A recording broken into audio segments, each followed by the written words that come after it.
I mean, we should also consider that Trump's defense, and let's throw the next one up there from Business Insider, he says that the current defense is that everyone, quote, brings their work from time to time, and the files were automatically declassified. We'll get to the automatic declassification, and, you know, considering it doesn't actually matter around classification technically with all of this, I do think that bearing some of the discussion around how he handled classified information, you and I were talking about this yesterday, and John Bolton, and look, you know, John Bolton, you can always take whatever he says with a grain of salt. He says in his capacity as National Security Advisor, Krystal, that he often saw Trump ask for different elements of the classified briefing from the presidential daily brief that he would receive from the CIA director. Right. And so that often would end up on his desk. I mean, you know, it's interesting to recall my own experience. I once interviewed Trump right before he got the presidential daily brief, and there was this entire coterie of CIA agents, including the CIA director, Gina Haspel, actually right outside the office as I was coming out,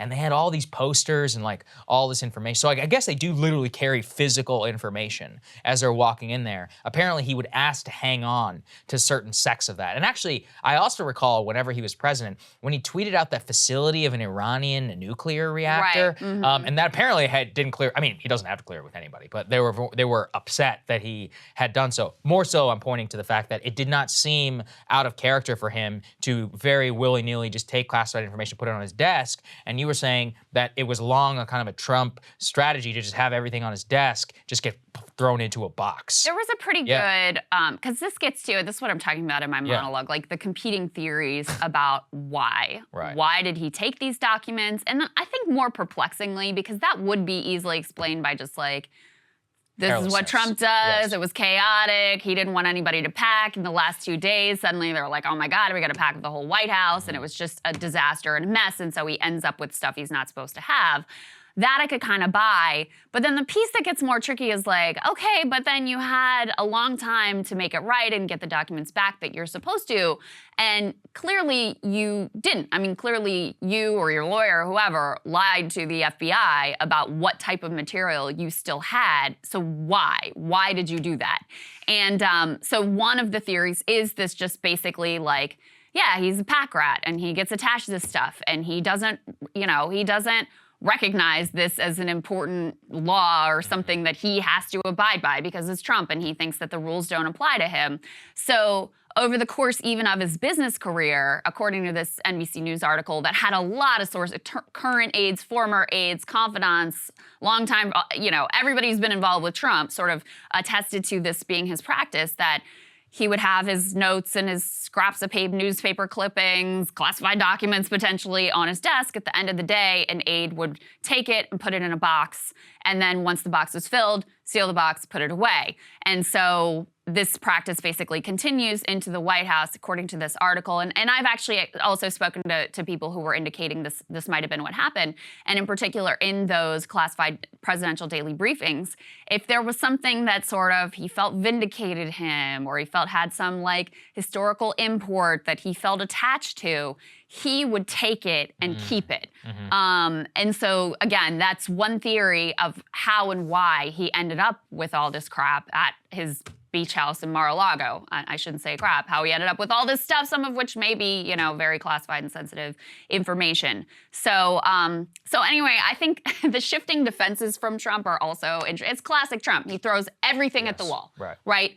The very first response from him and from a lot of his Republican allies was the FBI must have planted it, must have planted it. So effectively a denial that he even had anything that he wasn't supposed to have. If anything was taken, it must be that the FBI planted it.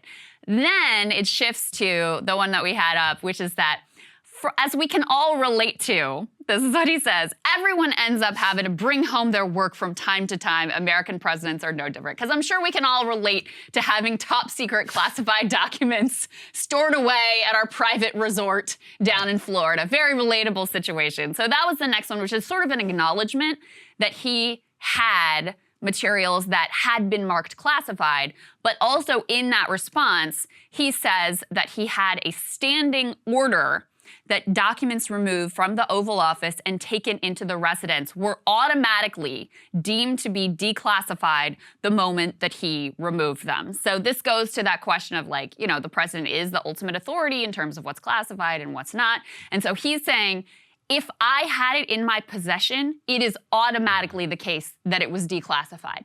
Now, again, as we pointed out before, these criminal statutes don't necessarily depend on this question of, do you have to go through some procedure to make them? Is it enough if it was declassified in President Trump's own mind? Is that sufficient? Some conservative legal scholars in particular say yes. That may ultimately not even be relevant to the criminal statutes involved, but it's still an important question, especially when you get to the Espionage Act charges, which again in the past have always been based on the presence of classified material.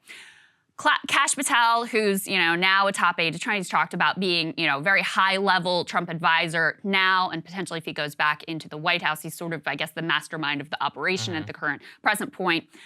He went on, I don't know what outlet this was, to defend. Fox. Yeah. What was it? It was Fox, yeah. He was on with Fox to defend Trump, and he takes a very aggressive stance in terms of, Trump could declassify with a wave of the hand. Let's take a listen to what he has to say.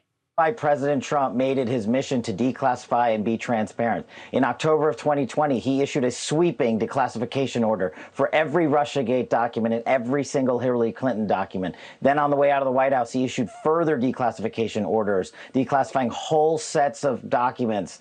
And this is a key fact that most Americans are missing. President Trump, as the sitting president, is a unilateral authority for declassification. He can literally stand over a set of documents and say, these are now declassified. And that is done with definitive action immediately.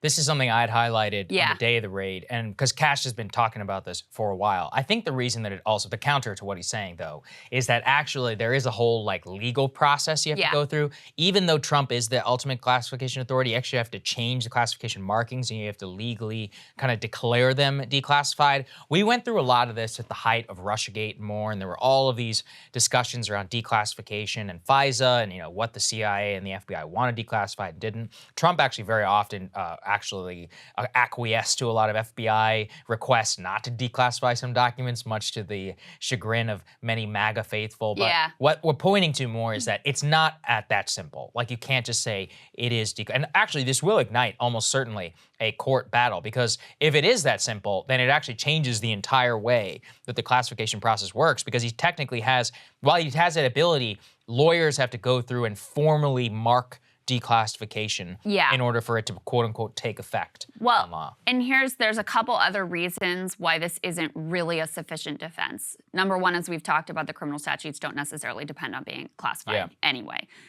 Number two, if you really blanket declassified all this stuff, then it would be available by a public records request. Journalists would be able to issue a FOIA, and be able to get access to whatever this is. And at least based on the reporting, this is some really highly sensitive stuff. And there's no indication that you can't have the benefits of declassification just for yourself, but not have made it publicly available. I mean, that would be a problem. Another thing is President Biden has the same authority. So Trump could have declassified documents that President Biden then decides to reclassify. Trump is not the final authority. Once something is declassified, that's not the end of the story. A future president could say, no, actually, I think these documents should be classified. And if the standard is it's just in the president's own mind and there's no process that has to be followed, Joe Biden could come and say, actually, in my mind, I classified these documents. So it's there are legal scholars who take the position that Kash Patel and Trump and John Solomon and all of his people are taking, that basically you don't have to do anything, the markings don't have to be removed, there doesn't have to be a formal process. It is enough that the president had the thought these documents are now declassified to make them declassified. Now that is not a widely accepted view, but it is a view that could be contested in court and really there has not been a lot of legal challenges to define exactly how this is supposed to be, how it's supposed to work. But the last piece that is a problem for them is, as we were mentioning before, his lawyer signed off on a statement that didn't say, we no longer have classified documents. It said, we no longer have documents with classified markings. So again, that makes it sort of irrelevant whether, they thought that they were declassified or he declassified them or whatever, because they clearly still had the top secret markings on them. So we started with, in terms of the Trump defense, we started with the FBI planted. Anything that was bad, the FBI planted. Then we went to, well, I declassified this all in my own mind, and who doesn't take their work home from time to time. Now we've moved on to another defense, and let's go ahead and put this one up on the screen, which is he's saying that a lot of the material that they took was privileged attorney-client material and also executive privilege material, which they knowingly should not have taken. And then he says, by copy of this truth, I respectfully request that these documents be immediately returned to the location from which they were taken. So now the defense is like, oh, this was attorney-client, this was executive privilege material. Now, one expert that we were both looking at was saying that, you know, it's often the case that the DOJ seizes material that turns out to be privileged. What they do, how they handle that, is not to not take the material to start with, that they have what's called filter teams to try to weed out anything that's privileged.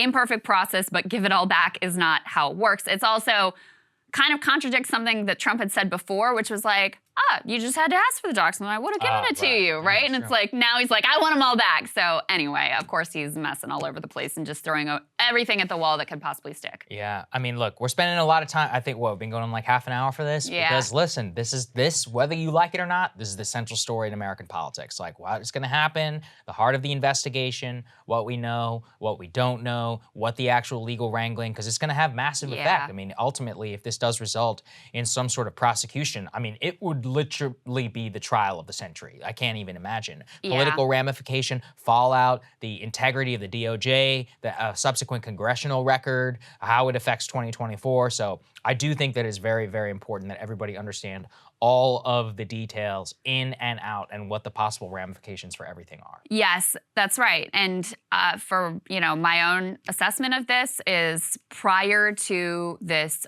raid and search, I would have said it is less likely than not that Trump is going to get indicted. I would have said it is, less than 50% chance that Trump is going to be indicted. After the search, I think it is definitely more likely than not. Really? Wow, I still don't know. I genuinely don't know. Yeah, I mean, listen, I don't either. Right. But my thought is why I've shifted on that is because it is an extraordinary measure to take. I mean, I saw a lot of liberals who were like, don't call it a raid. It was just them doing their job. And really, this is a big deal. And it's like, no, it is a big deal. Whether, you can, and I think Elise should be held accountable. I think if Trump, committed crimes, I don't have an issue with him being indicted and prosecuted for that. But we shouldn't pretend like this is some like small thing, no big deal. FBI agents showing up at the home of the former president, with a search warrant and going in and seizing top secret classified materials. Like that is a monumental moment in American politics with potentially seismic ramifications. And I expect that Merrick Garland is intelligent enough to know that this would be a massive political deal and that it would be unlikely to go forward with such a thing if you weren't planning on going that next step and ultimately charging him. But that's that's my guess, and really, honestly, no one knows except, Merrick Garland and potentially a couple other people. Nobody knows. And I did see some speculation, Krystal, that actually the search warrant may have been just a recovery method in and of itself. Right? Which is that it wouldn't even be to the end of prosecution, although that is not how it was justified. It could have just been an end in terms of actual final seizure that was up to their standards. But like you said, I just don't think that they would go through with that if it wasn't to a much broader end, given the massive, and perhaps it might have even changed since that happened, given the fallout politically and the level of pressure that everybody's feeling right now. Yes. So that's how we have it. Indeed. Cable news is ripping us apart, dividing the country, making it impossible to function as a society, and making it impossible to know just what is true and what is false. But the good news is they are failing and they know it. That is why we're building something new, a new mainstream, a healthier one, something more trustworthy, something that we are going to need in one of the most pivotal times in American history. We are building up here for the midterms, for the upcoming presidential election, but we need your help. So if you can help us out by becoming a premium member today at breakingpoints.com, we're trying to change America for the better and the entire world. So what are you waiting for, guys? Go to breakingpoints.com and sign up and help us build a new mainstream.